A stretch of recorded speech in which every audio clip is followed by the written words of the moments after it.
ভুয়ো পরিচয় দিয়ে জনমত সমীক্ষার অভিযোগে গ্রেপ্তার 5। বাঁকুড়া শহরের 15 নম্বর ওয়ার্ড থেকে গ্রেপ্তার করা হয় 2 মহিলা সহ 5 জনকে। ধৃতদের বিরুদ্ধে প্রতারণার উদ্দেশ্যে ভুয়ো পরিচয় দেওয়া সহ একাধিক ধারায় মামলা রুজু হয়েছে। সূত্রের খবর, 5 সদস্যের ওই সমীক্ষক দল বাঁকুড়া পুরসভার 15 নম্বর ওয়ার্ডে সমীক্ষার কাজ করতে গিয়েছিল। সেই সময় সন্দেহ হওয়ায় জিজ্ঞাসাবাদ করলে সমীক্ষার দলের লোকজন কোনো সঠিক নথি দেখাতে পারেননি বলে অভিযোগ। বাঁকুড়া সদর থানায় বিষয়টি জানানো হলে 5 জনকে গ্রেপ্তার করে পুলিশ। অভিযোগ বলতে আমাদের এলাকায় এসে সার্ভে করছিল, নানা রকম ভোটার কার্ড, আধার কার্ড তথ্য চাইছে।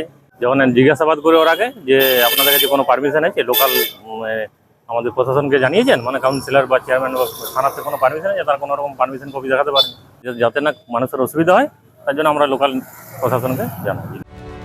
পুলিশ সূত্রে খবর, ধৃতদের মধ্যে একজনের বাড়ি পূর্ব বর্ধমান জেলার শক্তিগড়ে, বাকিদের বাড়ি বাঁকুড়া জেলায়। গোটা ঘটনার তদন্ত করছে পুলিশ।